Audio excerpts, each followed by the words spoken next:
Olá, meus amigos do Ministério Público da Paraíba. Meu nome é Tiago Guterres e eu vou falar para vocês sobre gestão e fiscalização do contrato administrativo. Mais do que uma prerrogativa contratual, a fiscalização do contrato administrativo é um dever do administrador público. E é um dever intransferível e irrenunciável para permitir a boa execução do contrato e, por conseguinte, do serviço público a ele relacionado. É comum atribuirmos o dever e a responsabilização pela fiscalização às conhecidas figuras do gestor e fiscal do contrato. Mas antes de falarmos deles, é preciso falar da responsabilidade dos agentes que estão acima deles, aquele agente que os designa para o exercício daquela função.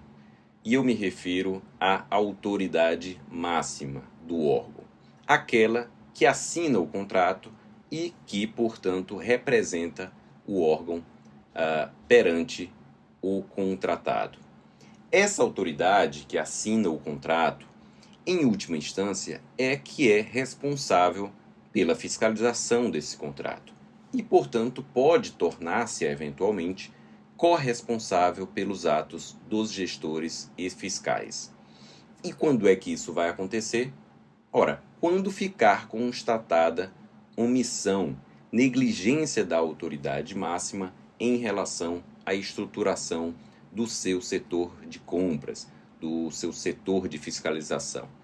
Então, por exemplo, quando não for dada capacitação suficiente para os responsáveis pela fiscalização, quando lhes for atribuída a fiscalização de um número excessivo de contratos, esses são alguns exemplos que podem eventualmente motivar uma corresponsabilização da autoridade máxima. Um precedente do TCU pode nos ajudar a compreender melhor essa questão. Vejam só o Acórdão 319 de 2010 do plenário do TCU. Para o relator, as falhas detectadas no processo de seleção e contratação das entidades, bem como as irregularidades verificadas na execução dos contratos, apontam para quadro de descalabro administrativo, o qual decorreu em grande parte da conduta omissiva do então titular da SETER, que não forneceu a seus subordinados os meios materiais e o treinamento necessário ao fiel desempenho das atribuições daqueles servidores. Asseverou o relator que não se está a afirmar que o responsável devesse praticar todos os atos de acompanhamento, mas sim adotar providências para que isso ocorresse. Infelizmente, isso não ocorreu de forma minimamente aceitável. Diante de tais fatos, o relator considerou plenamente demonstrado que o ex-titular da SETER agiu com grave e deliberada negligência e imprudência, tendo sua conduta contribuído de forma decisiva para a ocorrência do dano sofrido pelos cofres públicos. Por outro lado, a precariedade da estrutura de fiscalização pode eventualmente elidir a responsabilidade do próprio fiscal. Acórdão de 2011, Acórdão 839 do plenário do TCU. Demonstrado nos autos que a responsável pela fiscalização do contrato tinha condições precárias para realizar seu trabalho, elide-se sua responsabilidade. Mais recentemente, e aí já levando-se em conta os preceitos da LINDB, temos o Acórdão 2937 de 2019, segunda Câmara, relatado pela ministra Ana Reis. Olha só. De fato, embora a fiscalização da obra e do contrato estivessem sob a responsabilidade do indiciado, este, ao que se depreende, não exercia com plenitude as suas funções, muitas das vezes admitindo ou omitindo-se quando outros firmavam tais documentos. Contudo, seria prematuro afirmar que tal fato deu-se por desleixo, principalmente diante do grande número de obras em execução e da falta de estruturação do setor, que naquela oportunidade não permitiria uma adequada fiscalização das obras. Isso posto, evidenciadas as condições precárias de fiscalização do recorrente, impõe-se a sua exclusão do polo passivo da relação processual. Percebe-se que, nesse caso, a ministra levou em consideração as circunstâncias reais que limitaram a ação do fiscal, não considerando o seu erro como um erro grosseiro a ensejar responsabilização perante aquele tribunal. Mas aí você pode se perguntar, e afinal, quais seriam então as medidas essenciais da parte de um gestor público para estruturar devidamente a sua área de fiscalização e assim evitar até uma responsabilização por omissão? Bom, o próprio Tribunal de Contas da União, a partir de sua jurisprudência, pode nos dar algumas sugestões. Vejam só. Primeiro, capacitação contínua. Segundo, estabelecimento de normas com definição de competências e responsabilidades dos setores e dos cargos existentes. 3. Elaboração de manuais, o que é muito importante para padronizar a atuação dos servidores. Uma rotina constante de supervisão por parte das autoridades superiores. Então, daí é muito importante o investimento em tecnologia, a contratação de softwares de gestão de contratos e a segregação de funções e o rodízio de servidores. Tudo isso é fundamental para uma boa fiscalização do contrato e são condutas, medidas que devem ser tomadas por parte das autoridades competentes, as autoridades máximas dos órgãos. Percebam que pelas datas desses precedentes que eu mencionei até agora, tais medidas já se impunham à alta administração sob pena de responsabilização antes mesmo da edição da Lei 14.133 de 2021, que é a nova Lei de Licitações e Contratos. Ou seja, sob o regime jurídico da Lei 8666, da Lei do Pregão e do RDC. Na nova lei, essa responsabilidade só aumentou. Ela agora vem expressa. Ela imputou, a Lei 14.133, imputou à alta administração a responsabilidade pela implementação da governança nas contratações. Isso está lá no parágrafo único do artigo 11. Vejam só. A alta administração do órgão ou entidade é responsável pela governança das contratações e deve implementar processos e estruturas, inclusive de gestão de riscos e controles internos, para avaliar, direcionar e monitorar os processos licitatórios e os respectivos contratos, com o intuito de alcançar os objetivos estabelecidos no caput. Além de promover um ambiente íntegro e confiável, assegurar o alinhamento das contratações ao planejamento estratégico e às leis orçamentárias e promover eficiência, efetividade e eficácia em suas contratações. E um dos instrumentos da chamada governança nas contratações é a gestão por competências, que está prevista expressamente no artigo 7º da nova lei. O artigo 7º diz que cabe à autoridade máxima do órgão promover gestão por competências. E o que é gestão por competências? De forma simplificada, é colocar no setor de licitações, no setor de compras, pessoas com a qualificação necessária, que tenham atribuições próprias definidas em regulamento e que tenham o perfil apropriado para as diversas funções relativas às contratações públicas. Equipe de planejamento, pregoeiro, agente de contratação, equipe de apoio, gestor e fiscal de contrato. De forma mais específica, a lei vai dizer que todos os agentes que trabalham com licitações e contratos devem ser preferencialmente efetivos ou empregados dos quadros permanentes da administração pública. No caso do agente de contratação e da comissão do diálogo competitivo, eles devem ser obrigatoriamente efetivos. Mas em relação a todos os demais, eles devem ser preferencialmente efetivos, o que é uma medida para tentar minimizar a alta rotatividade que se vê nos setores de compras dos órgãos da administração pública. Além disso, o inciso 2 diz que os agentes públicos a serem designados para as diversas funções relacionadas a licitações e contratos devem ter atribuições compatíveis, formação compatível ou qualificação atestada por certificação profissional emitida por escola de governo, criada e mantida pelo poder público. Percebam então que a lei quer claramente a profissionalização do setor de compras como um todo.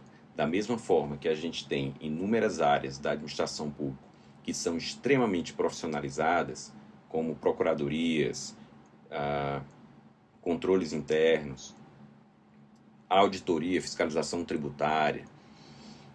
O legislador quer que os setores de compras, de contratações, de licitações dos órgãos também sejam setores profissionalizados. É claro que nos pequenos municípios isso exige um tempo maior de adaptação que nos estados e nas grandes capitais. A própria lei trouxe um largo período de transição para os municípios até 20 mil habitantes. Então, esses municípios até 20 mil habitantes, que são a maioria dos municípios brasileiros, eles terão 6 anos para cumprir os requisitos do artigo 7º, que falam de gestão por competências, e o caput do artigo 8º, que exige o agente de contratação, o pregoeiro, o leiloeiro, enfim, efetivo, né, integrante dos quadros permanentes da administração. Apesar desse largo prazo, eu venho defendendo que a gestão por competências deve ser o primeiro passo na implementação da governança municipal. Precisa que os servidores sejam concursados de imediato? Não, a lei fala preferencialmente. Mas se não for, o gestor deve se preocupar em colocar nesses setores pessoas qualificadas, com gratificações, com uma remuneração compatível. Se não tiver pessoas qualificadas, que se pague capacitação, que se entre em contato com escolas de governo, com escola dos tribunais de contas, para promover capacitação desses servidores. Plano de capacitação anual também é um instrumento de gestão por competências. E aí, com o tempo, cabe aos gestores tentar desenvolver um plano de cargos e salário, uma estruturação melhor para o seu setor de compras. Além disso, a gente tem no inciso 3 a regra moralizadora, que visa evitar o conflito de interesses, né? E que já é uma regra tradicional, que veda que os agentes públicos que trabalhem com licitações sejam cônjuge ou companheiro de licitantes, ou contratados habituais da administração, e nem tenham com eles vínculo de parentesco ou vínculo de natureza técnica, comercial, financeira, trabalhista e civil. Essa regra deve ser lida em conjunto com o parágrafo 1º do artigo 9. Esse parágrafo supre, de certo modo, uma lacuna da Lei 8666. Olha só o que diz esse parágrafo. Não poderá participar, direta ou indiretamente, de licitação ou da execução do contrato, agente público de órgão ou entidade licitante ou contratante, devendo ser observadas as situações que possam configurar conflito de interesses no exercício ou após o exercício do cargo, nos termos da legislação que disciplina a matéria. Então, é uma regra mais genérica que deve buscar observar o gestor, né? Situações que não estão previstas expressamente da lei, mas que eventualmente provoquem esse conflito de interesse. Vamos ver alguns exemplos. Vínculos entre licitantes e servidores públicos. Olha só. A despeito de não haver na Lei 8666 a vedação expressa da contratação pela administração de empresas pertencentes a parentes de gestores públicos envolvidos no processo, a jurisprudência desta Corte tem se firmado no sentido de considerar que há um evidente e indesejado conflito de interesses e que há violação dos princípios constitucionais da moralidade e da impessoalidade. Lembrando que tudo isso deve ser visto e analisado caso a caso. Nesse caso especificamente, a empresa tinha um sócio que era servidor do órgão público Ele tinha 30% de participação na sociedade, ele saiu da empresa, colocou a filha no lugar e essa empresa já tinha sido beneficiada em 21 processos de dispensa desde que o servidor entrou na sociedade, né, e depois saiu para colocar a sua filha. Então, não havia uma vedação expressa, mas o conflito de interesses era óbvio. Um outro caso, aqui do STJ, olha, relacionamento afetivo entre sócia da empresa contratada e o prefeito do município licitante, ofensa aos princípios norteadores do procedimento licitatório. Então, se o prefeito eventualmente começa a namorar a dona de uma empresa que venha a ser contratada pela administração, isso naturalmente mostra que há aí um conflito de interesse, ainda que essa situação não esteja prevista expressamente na lei. Acórdão 3368 de 2013, diante da relação de parentesco entre o agente público com capacidade de influir no resultado de processos licitatórios e a empresa vencedora dos certames, resta configurada grave violação aos princípios da moralidade, impessoalidade e legalidade. Assim como desobediência aos artigos 9 e tal, visto que a possibilidade de influência do servidor, como pregoeiro e dirigente do Instituto, está comprovada. Então, acho que esse ponto é fundamental. Capacidade de influir no resultado de processos licitatórios. Agora vamos ver um caso do STJ, um precedente muito interessante. Olha só. Advogado contratado pelo município que, simultaneamente, deu parecer em procedimento licitatório e formulou proposta como representante de sociedade de advogados. Sociedade que se sagrou vencedora na licitação. Sustenta-se em síntese que, após apuração em inquérito civil, constatou-se que um dos réus contratados pela prefeitura do município emitiu parecer favorável em procedimento licitatório para a contratação de escritório de advocacia do qual é sócio administrador. Então, vejam que absurdo. O advogado contratado pela administração deu parecer favorável à sua contratação por meio do seu escritório. Então, algo realmente absurdo. E vejam que é um precedente recente. Isso não deve significar, como eu falei, que um agente público nunca pode ser contratado legitimamente pelo ente público que o remunera. Não. As situações têm que ser analisadas caso a caso. Um servidor que exerça uma atividade privada pode, eventualmente, a ser contratado, desde que ele não esteja em uma posição que possa influenciar na escolha dele mesmo. Isso seria o conflito de interesses. E aí, vale dizer que uma regulamentação, uma normatização interna, um manual que oriente os servidores para evitarem determinadas situações como essas, pode ser uma boa prática interessante na gestão dos contratos administrativos.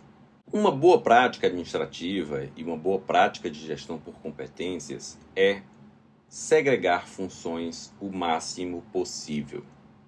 A segregação de funções está lá expressamente prevista no parágrafo 1º do artigo 7º.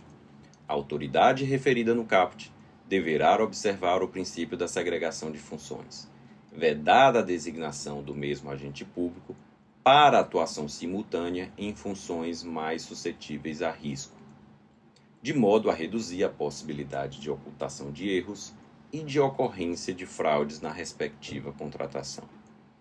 Segregar funções significa, de forma mais simples, dividir as tarefas relacionadas às licitações. E por que dividir? Porque quanto mais você divide essas tarefas entre inúmeros servidores, menores serão as chances de um agente estar suscetível à fraude e à corrupção. Além disso, minimiza-se a possibilidade de erros e, principalmente, de ocultação desses erros. Além disso, as responsabilidades ficam mais bem delimitadas. A segregação de funções é um princípio que não nasce no direito administrativo, ele vem lá da contabilidade, da auditoria. Mas ele se integra ao direito administrativo como uma decorrência da moralidade administrativa. É um princípio, obviamente, que tem um conteúdo muito concreto, ele não tem um alto grau de abstração. Vamos ver alguns exemplos de segregação de funções a partir de dois precedentes do TCU.